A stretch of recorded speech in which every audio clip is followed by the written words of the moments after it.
Bonjour chers Asgardiens et bienvenue dans cette nouvelle vidéo. Si je vous évoque le nom de Nightmare, est-ce que ça vous dit quelque chose? Si ce nom vous parle, alors tout comme moi vous devez être un fan du Doctor Strange. Et si vous l'êtes, vous saurez qu'à l'origine, Nightmare était censé être le vilain principal de Doctor Strange in the Multiverse of Madness. A la base, ce film devait être réalisé par Scott Derrickson, le réalisateur du premier opus de Doctor Strange.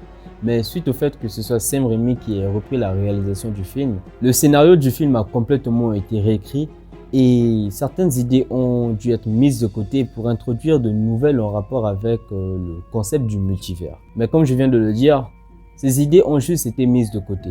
Alors il est fort probable que Nightmare soit le prochain vilain du Doctor Strange lors de son prochain opus. Ce dernier aurait même déjà été introduit dans la phase 4 du MCU. Pas méthodiquement, mais plutôt abstraitement, à travers certaines scènes et propos qui mettent en évidence tout ce qui concerne les rêves, les cauchemars et tout ce qui pourrait avoir un lien avec le monde astral. D'où la question, est-ce que Nightmare serait-il déjà dans le MCU?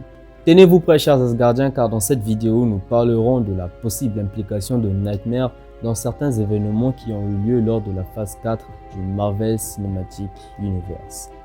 Bon visionnage. I've been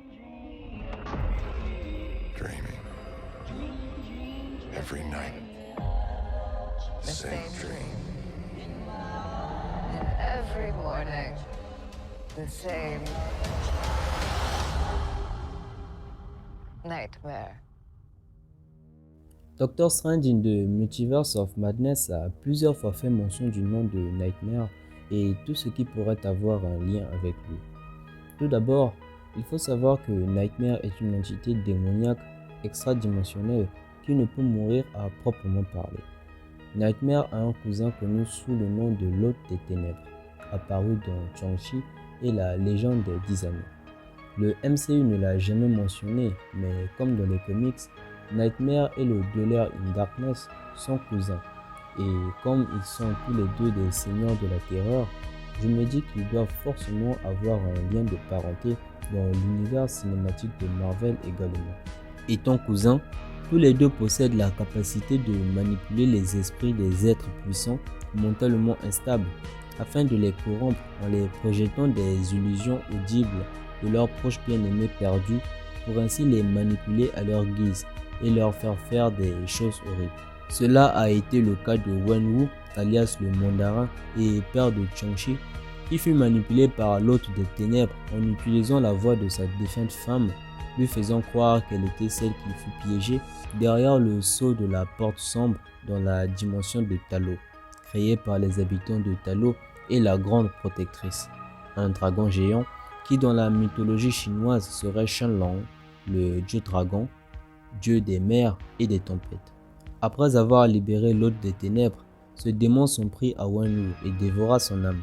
Après avoir hérité des 10 anneaux de son père, Shang-Chi avec l'aide de sa sœur et de la Grande Protectrice put venir à bout de l'Hôte des Ténèbres une bonne fois pour toutes. Et si Nightmare a bel et bien la même capacité que l'Hôte des Ténèbres qui je pense serait son cousin et qui consiste à projeter des illusions audibles dans le but de manipuler la personne visée, ne serait-il pas celui qui fit entendre à Wanda les voix de ses enfants se trouvant dans d'autres réalités? Du coup Asgardien, qu'est-ce qui a corrompu Wanda? Le Darkhold ou plutôt Nightmare?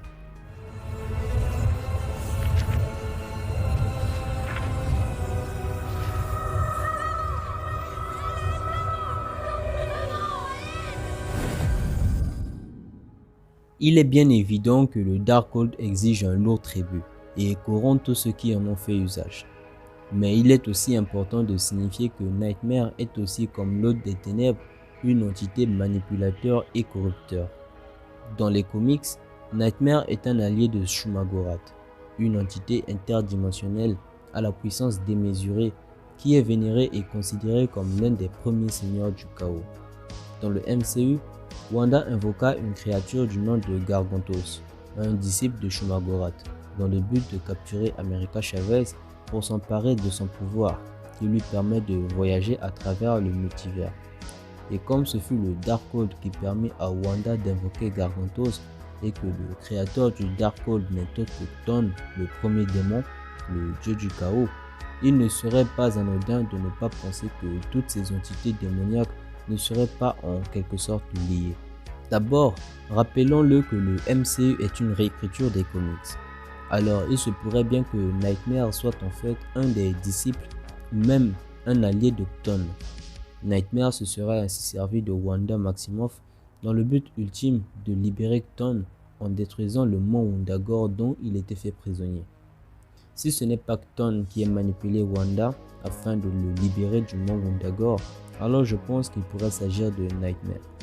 Ce dernier l'aurait fait rêver de sa vie et celle de ses enfants dans d'autres univers pour ainsi l'obséder à l'idée de vouloir retrouver ses enfants jusqu'à la pousser dans ses limites les plus sombres.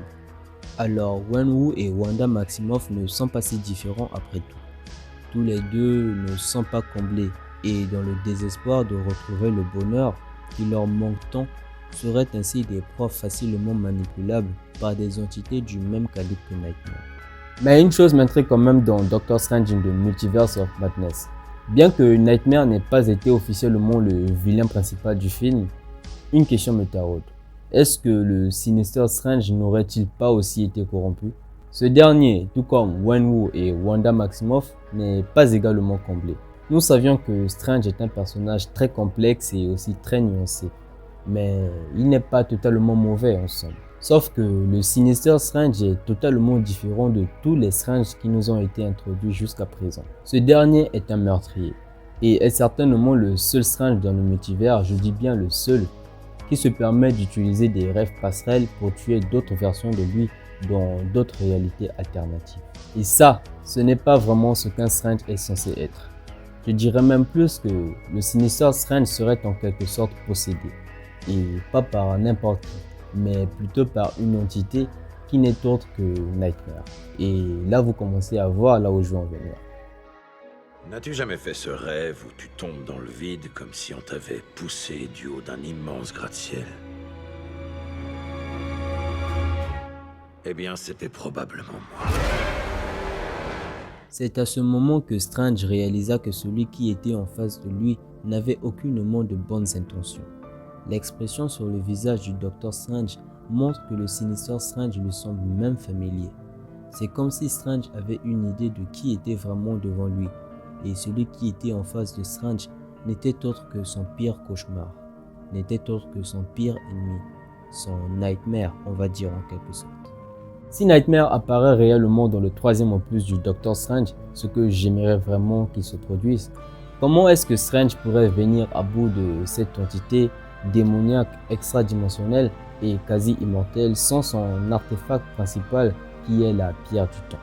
Eh bien, si le MCU n'a pas introduit Nightmare dans le second opus de Doctor Strange, c'est en rapport avec le concept du multivers et l'arrivée d'America Chavez, qui a elle-même un lien très important et très particulier avec le multivers, étant la seule entité capable de créer des portails multiversels pour ainsi voyager à travers les univers.